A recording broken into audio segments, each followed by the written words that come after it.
we're trying to focus less on sort of the hard numerical stuff, like needing a grade over a certain grade point average, or having ticked certain boxes in terms of like, you know, done a particular type of internship or whatever it is.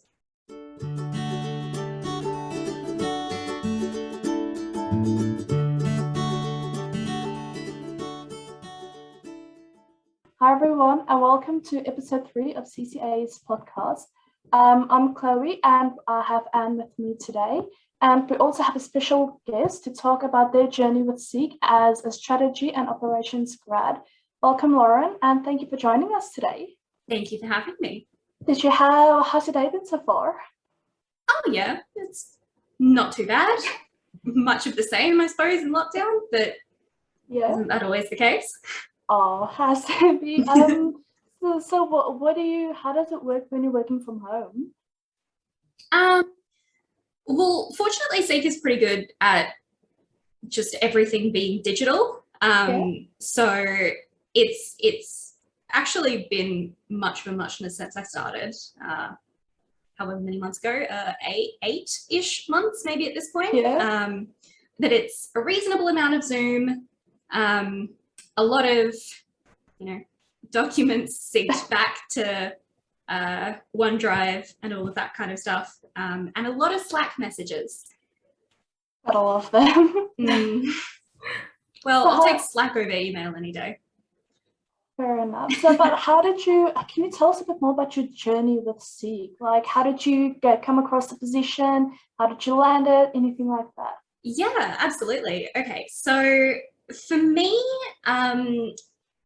Seek was not actually one of the companies that I'd sort of intended as a target at any point in my education, because I didn't really realize that it was as much of a thing as it is. Yeah, so my background is a bit of an odd one. My undergrad, so it was in psychology. Yeah. So my undergrad was psych, and so it was an honours year, and also a PhD in like psych and medical research. But I got a year into that and realized that academia was not for me. So started a master's in management and finance at the same time, which I don't recommend doing. You know, was an experience. And with the master's, I was really hoping to get a bit more practical experience so I could go to industry rather than academia. And as I was... No, sorry, go on. Yeah. And as I was doing that, I feel like everyone who does some kind of commerce degree comes across consulting at some point or another. It's a big one. Yep. So I started looking into that because the bits that I liked from my research were sort of the problem solving side of things, and consulting likes to say that it's big on that, and it definitely is. But I was also a bit wary of kind of the... It's a very specific culture around consulting, I feel like. And I was like, it's interesting to me, but I'm not entirely sold on it in general. So when I came across the Seek program, I was like, okay, well, this is a whole team of people with prior consulting experience, which is really interesting to me. That sort of ticks the one box. I would get to stick around after, you know, doing the research and the recommendations and all of that kind of stuff, and actually see it implemented, which I think would be quite cool.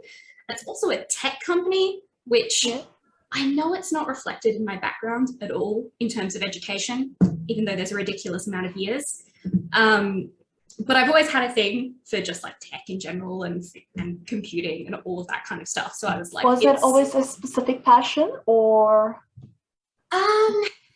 Reasonably specific. Like when I was little, I was like very into computer games, and it got to a point where I'd kind of like dig into the back end of them and have a look at the code and kind of like mess around with things just to see what was going on.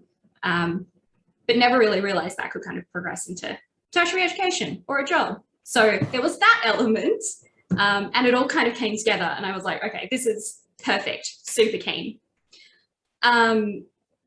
So clearly, I guess, that kind of enthusiasm came out in, honestly, there are a lot of interviews. The interview process is fairly intensive. It was your sort of fairly standard, like you send in your CV and then you've got your online psychometric sort of testing, and then a quick phone interview. But really the big one is well, for me, it was online, continues to be online until no more COVID. But the assessment centre, which is 3 case interviews and 1 behavioural interview in half a day. So that's pretty full on. It is. I will admit I crammed the entire weekend before for case interviews. Yeah. And clearly it turned out well. So yeah. How did you prepare for it? There's a lot of online resources. I remember looking at, well, I think one of the standards is Victor Chang. Had a look at all of his sort of YouTube series of here's how to do case interviews. There were a couple of other groups of people that I had quite an intensive look at their sort of preparation videos and their preparation resources. And then I roped my poor, kind partner into helping me with so many practice case interviews. I think I made him sit across the table from me and do, it would have been like maybe 10 over the course of the weekend were the ones that I made him help me with. Because I'd had prior experience with them before, and I'd sort of been involved in student societies that were consulting oriented. Okay. So they weren't a new thing to me, but I'd never really sat down and sort of intensively tried to tackle the whole area before. So, but at least you had some systems to help you during that, so yes, it's an easier process then. Whether or not it was enthusiastic assistance, it was assistance. It was assistance, nevertheless, yeah. Yeah. So yeah, it was a really quick turnaround after the assessment centre. They called me back. I think the assessment centre was maybe on a Friday. They called me back on like a Wednesday and said, yeah, really happy to progress. Oh, that's awesome. Yeah. And I started towards the start of this year. I think it was mid-Feb, and have been there ever since. Well, I say ever since like it's a long time. It's, just over half a year. So what are some of the challenges that you faced once you commenced your role at SEEK? Well, maybe it wasn't one of a challenge, but it definitely started on a high intensity note because there was a boot camp for the first month, which was essentially a crash course in everything SEEK.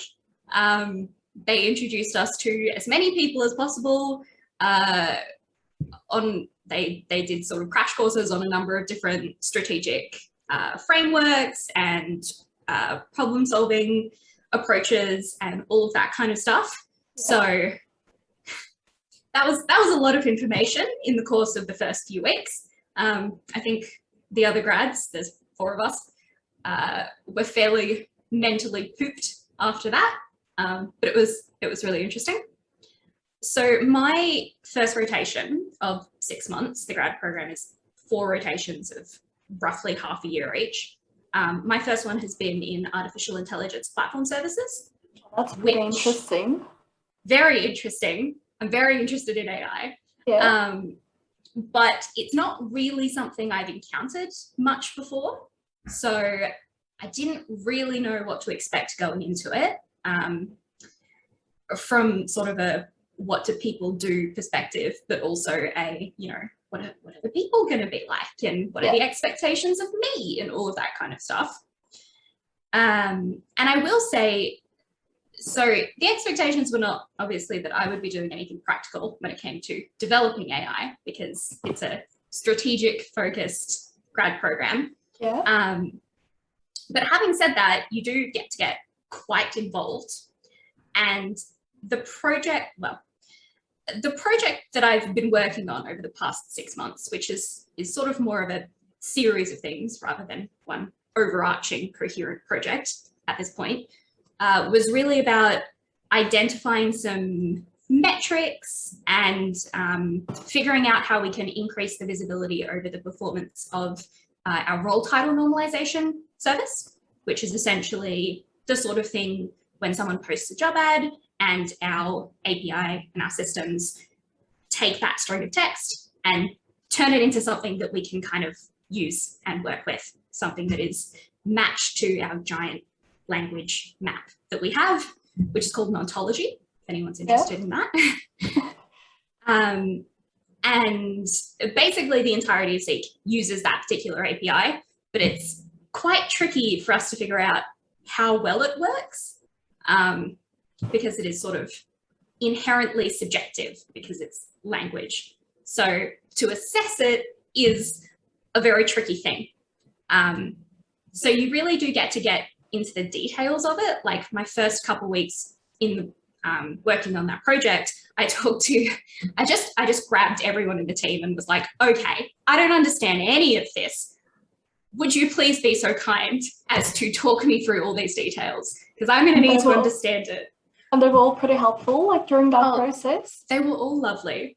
They've all been, I know everyone always says that there's no such thing as a stupid question, but I asked some really stupid questions and everyone was very kind to answer them for me. So yeah, it really helps when you don't kind of get judgmental side eyes when you ask your stupid questions, because then you can ask more. Of course, yeah. So what would you say about the work environment from Seek then? So as much as I want to try and avoid sounding too much like a corporate shill, they have genuinely been like really lovely. So, I mean, there's a lot of the little kind of tangible things that you can kind of draw on. Like there was, I think it was like a few months ago, Seek won a best place to work. I think it was the Australian Financial Review.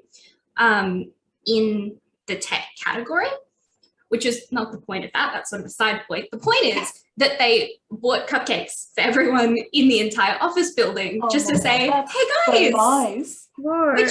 This is great. So they had like a huge stand of cupcakes at the entrance to the office building, but this was sort of like still during COVID. So the amount of people who actually came into the office was not that high at that point. Everyone had like 2 or 3 cupcakes. So many cupcakes. They had like leftovers. People just left with like trays of cupcakes. You're making me hungry now. I'm so hungry. Yeah. So like there's the tangible things like that, and they do really love to feed us. But there's also, you know, the culture and the people that you work with. And I think I'd highlight that, I mean, especially in the teams that I've worked with and the people that I know, there's a lot of really clever people that will ask really clever questions, but it's never done in sort of a judgmental way. It's a very collaborative environment, and everyone's trying to have interesting discussions about the interesting problems that we're trying to solve and deal and tackle with. Tackle and deal with. Yeah. Nailed it. So close.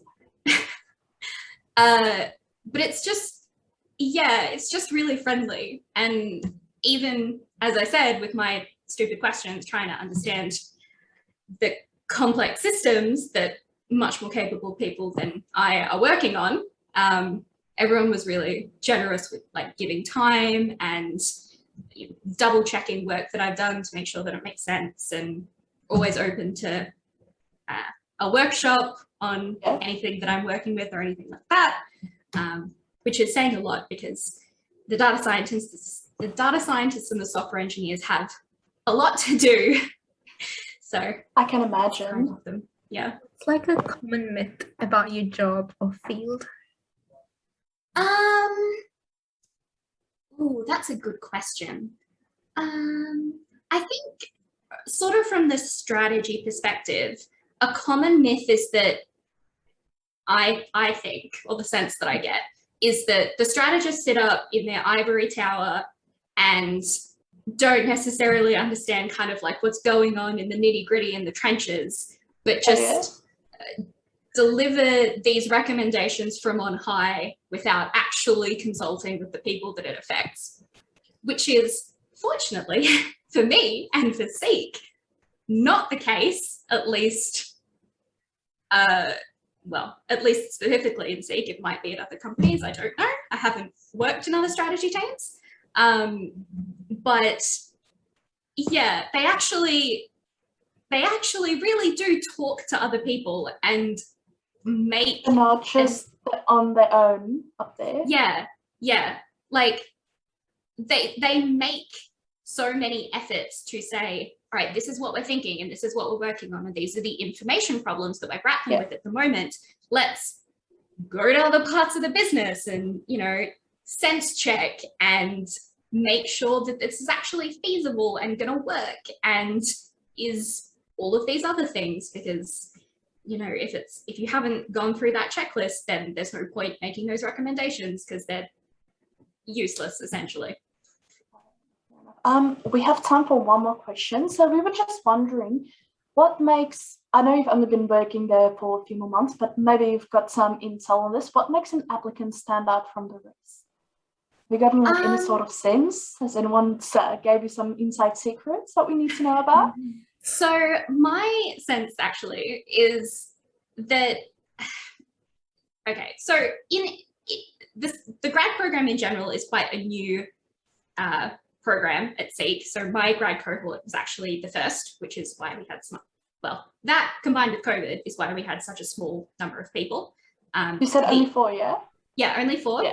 The incoming cohort for next year is 6 or 7, I think, off the top of my head. So gradually increasing.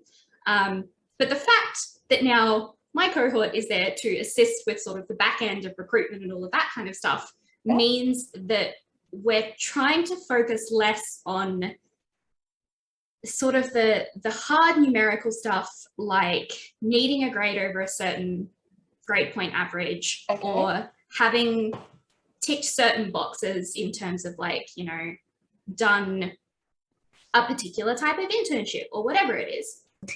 And their perspectives and what they sort of look for. And that's what we're really trying to look for with the many case interviews that we'll invite candidates to do, which is not that you need, extensive business experience or anything like that, but that you are curious and that you can communicate well and that willing to work hard.